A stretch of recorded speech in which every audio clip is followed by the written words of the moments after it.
Principalement, on fait du lait. Donc on produit 390 000 litres de lait avec la race Holstein, basé sur l'herbage fortement. Donc il y a de l'ensilage d'herbe sur les rations hivernales et il y a du pâturage avec des périodes 100% pâturage. Ensuite, on fait de la vache allaitante, donc veau sous la mer en race charolaise. Donc là, 100% herbe, lunettes vertes toute l'année, quoi. Le maximum de pâturage aussi. Donc on base notre période de vélage exprès par rapport aux pousses d'herbe, pas par rapport à la facilité de travail. Sur les cultures, donc on a 31 hectares de prairies permanentes, on a 29 hectares de terre. Et sur les 29 hectares de terre, on produit maïs et blé.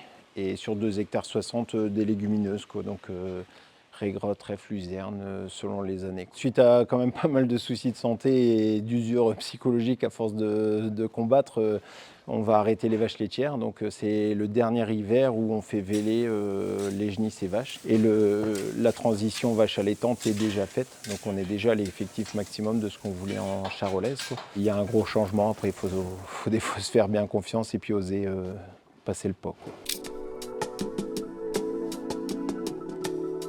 Je pense que je suis un bio-montagnard qui n'est pas arrivé au bon endroit. Vraiment, le fond de mon âme, c'est ça. Et je me suis retrouvé sur une exploitation qui n'était pas le système que j'aurais souhaité.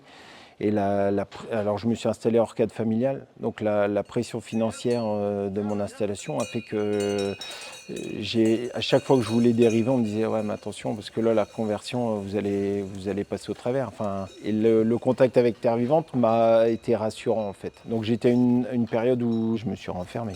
Je parle avec les gens, mais je me suis renfermé, je ne participe plus aux réunions et ça a un côté dommage, quoi, quand on a à peine la quarantaine de ne pas échanger.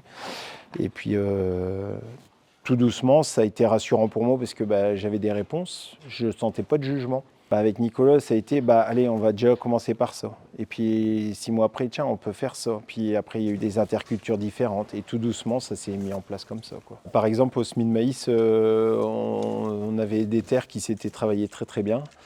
On n'était pas sur les conditions de l'année dernière. J'avais une terre où j'avais vraiment le doute. Elisabeth a fait le déplacement, est venue voir avec moi. Elle dit écoute, ça pourrait passer, mais honnêtement, si tu as le temps, redonne un coup, on se rassure. Et voilà, c'est tout.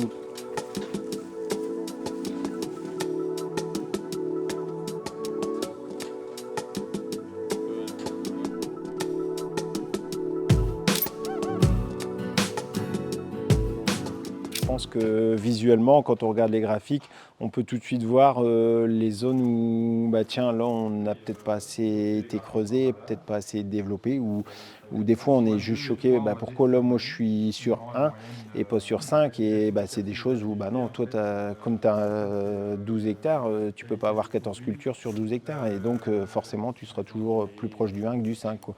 Donc, ça permet ça. Après, je pense que la base de ça, c'est une très grosse source de données pour échanger avec les autres éleveurs, quoi.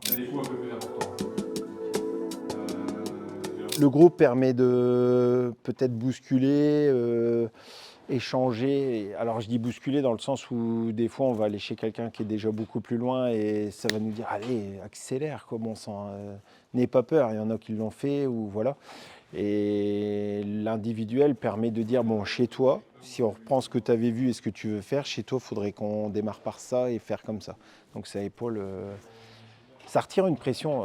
Moi, je suis tout seul sur l'exploitation, j'ai un salarié, mais sur la gestion psychologique des choses, je suis tout seul. Et il y a des fois où la nuit, elle sert qu'à réfléchir parce que le lendemain, on se dit je fais quoi? Quelle profondeur? Est-ce que j'ai raison? Les densités? Là, le poids, il est retiré, on se remet en route avec une décision où on a pu partager avec quelqu'un. Et ça, pour moi, c'est très épaulant.